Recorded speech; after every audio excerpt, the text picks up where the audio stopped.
सबसे पहले एक बार फिर चुनाव आयोग पर सवाल उठने लगे हैं। कल 11 दलों के जो प्रतिनिधि हैं चुनाव आयोग से मिलकर आए और मतदान सूची है उस पर फिर से विचार करने की बात है।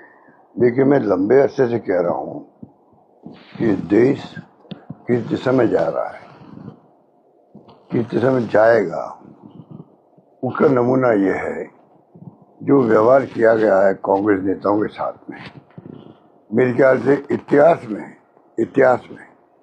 इतिहास में आज़ादी के बाद में पहली बार इलेक्शन कमीशन के जो वहाँ पे जो भी लोग थे, चेयरमैन थे, मेंबर थे, या जो भी व्यवहार किया गया है, जिसने भी किया है, मैं समझता हूँ बहुत अनफॉर्चुनेट है। मैंने कभी सुना ही नहीं।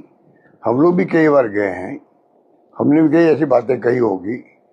उससे हो सकता है कि चेयरमैन को, ईसीआई चेयरमैन को या मेंबर को अच्छा नहीं लगा होगा, तब भी उनका व्यवहार बड़ा शालीनता से होता था। तो ये ड्यूटी भी है कि कोई भी नागरिक है देश का, मतदाता कोई भी है, कोई नेता है पार्टी का, उनको धैर्य से सुने और निष्पक्ष फैसला करे। ये ड्यूटी है, बहुत बड़ी ड्यूटी है। लेकिन कमीशन ऑफ इंडिया किसे कहते हैं?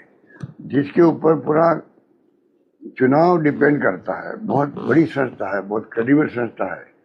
उसके बारे में जो कल परसों सुन रहे हैं, जो व्यवहार किया गया है, वो बहुत ही मैं समझता हूँ अशोभनीय है। और इनको किन शब्दों में आलोचना करूं, मेरी समझ में नहीं आ रहा। 25 दिन में 8 करोड़ वोटों की लिस्ट तैयार। और पहले भी राहुल गांधी जी ने महाराष्ट्र को लेकर कई सवाल उठाए थे, उसका ही प्रॉपर जवाब नहीं दे पाए लोग। उनको आर्टिकल लिखना पड़ा, उसका कोई जवाब नहीं। तो ये व्यवहार इलेक्शन कमीशन के पार्ट पर किसी भी ढंग से उचित नहीं कहा जा सकता। मेरे ख्याल से इसका रिएक्शन पूरे देश के अंदर है और बहुत भयंकर रिएक्शन है, बहुत भयंकर रिएक्शन। तो इस प्रकार का व्यवहार तो मैंने कभी सुना नहीं किसी के डेलीगेशन, जो विपक्ष का हो, इंडिया गठबंधन का हो। ऐसा व्यवहार तो मैंने कभी सुना ही नहीं। पहली बार मैं सुन रहा हूँ। आप सोच सकते हो कि देश कहाँ जा रहा है, कैसे जाएगा। सब दबाव में काम कर रहे देश के अंदर, इनकम टैक्स, ईडी, सीबीआई को पहले से हम कह रहे हैं दबाव में। प्रीमियर संस्था तीनों है, इम्पोर्टेंट संस्था है देश के लिए। मैं बार बार कहता हूँ, ये कोई कम नहीं है। ईडी, इनकम टैक्स, सीबीआई, इनकी जो भूमिका है वो देश हित में है।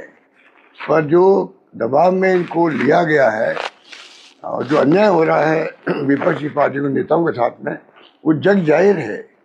पार्लियामेंट में जवाब आया है कि 200 लगभग 193 केसेस इन्होंने किए हैं, 2 में अप्रूव कर पाए, मतलब 1%। तो कितना तंग किया होगा लोगों को, उनके परिवार वालों में क्या बीती होगी। जिस मुल्क में ये स्थिति चल रही हो, दबाव में जुडिशरी हो, इलेक्शन कमीशन हो, ये संस्थाएं हो, ब्यूरोक्रेसी हो, तो कैसे डेमोक्रेसी के बाद जो करते हैं वो डेमोक्रेसी कमजोर होती जा रही है। ये हित में नहीं है। और सोचने वाली बात है, जो आज सत्ता में है, प्रधानमंत्री हो या इनके नेता हो, सत्ता पक्ष जो होता है, या सत्ता पक्ष तभी होता है कभी विपक्ष होता है।